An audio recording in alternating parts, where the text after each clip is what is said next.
Kamalpur CPIM নি লুকুকুঠুম পান্ডা CITU কৃষক সভা খেত মজুর ইউনিয়ন তাই জিএমপি নি বখাকতে কাইসা খাদমানি হিমবতক সংসাজাখা হিমবতক বাংলাদেশ বরক বাংথায় রগ্ন চপ্রবমানি মাথাগনানি হাকতর রাং মুকিদিক থেকে রগ মরগমানি তাই রেগানি সামং টাংনাই রগনি রাং বাংলানা খবৈ ইয়াকসি মথানি হাপাংমাই নাইকলজাক কেরালা হাস্তেব কেন্দ্র সরকার সেপ্লাই টংমানো কেবেঙ্গै খরাংটি সালাইখা বরক কমলপুর সিপিআইএম বখাকसे হাবানক রিসিমি হিমবতক सेङै নোয়াগাঁও চৌমোহনি জরা লাহার হিমবতক খ্লাই তাইসা হাইনহাই কমলপুর বাস টার্মিনাল नि गानाव फायै बरनि लामा किनारानो आचुगै कगनार मुं पान्डा संसाजाखा मानजाखा हास्ते कमिटिनि आदं अंजन दास ताई जुदा जुदा आदं रक ओ सालो चाकसा बानातैलायै हिमबतक লগির फाइका गोबांमा बरक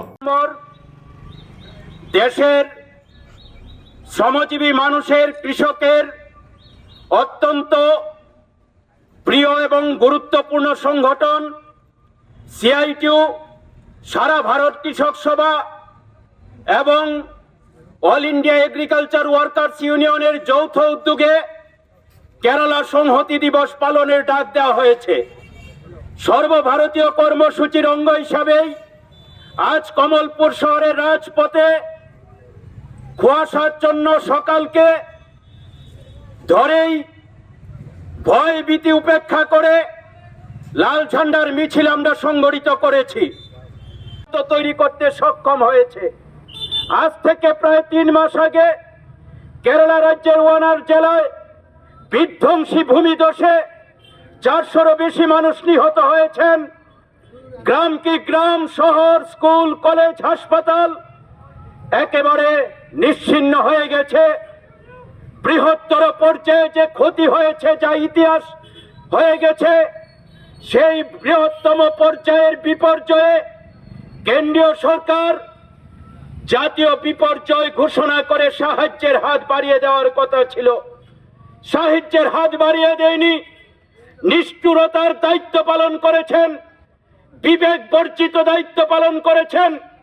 মানবিকতার সেখানে বিন্দুমাত্র স্থান নেই। কেন্দ্রের বিজেপি সরকারের চরম স্বৈরাচারী সাম্প্রদায়িক দুর্নীতিগ্রস্ত এই সরকার সেখানে কেরালার বাম গণতান্ত্রিক ফ্রন্ট সরকারের প্রাপ্য অর্থ সেখানে প্রদান করছে না, তালবাহানা করছে, বিভিন্ন প্রকল্পের অর্থ আটক করে রাখছে। রাজ্য সরকারের প্রাপ্য অর্থ করের টাকা পর্যন্ত দিচ্ছে না। আমরা সবাই জানি ভারতবর্ষ কেন্দ্রীয় তালিকা, যুগ্ম তালিকা, রাজ্য তালিকায় পরিচালিত হয়। এই সরকারের আমলে কেন্দ্রীয় তালিকা, যুগ্ম তালিকা, রাজ্য তালিকা আক্রান্ত, সংবিধান আক্রান্ত, গণতন্ত্র পদধূলিত। আন্দোলনের ডাক দিয়েছে। আমরা অত্র এলাকার জনগণের কাছে আবেদন করতে চাই, আমাদের রাজ্যে যখন বেকারি, দারিদ্রতা, সাম্প্রদায়িকতা, মানুষের সঙ্গে সরকারের প্রতারণা এক বিপজ্জনক পরিস্থিতি তৈরি করেছে, লাগামহীন মূল্য বৃদ্ধি যখন মানুষের জীবনে দুর্বিষহ ডেকে আনছে, নাবিশ্বাস উঠতে শুরু করেছে, তখন আমাদের দেশের ছোট্ট রাজ্য কেরালা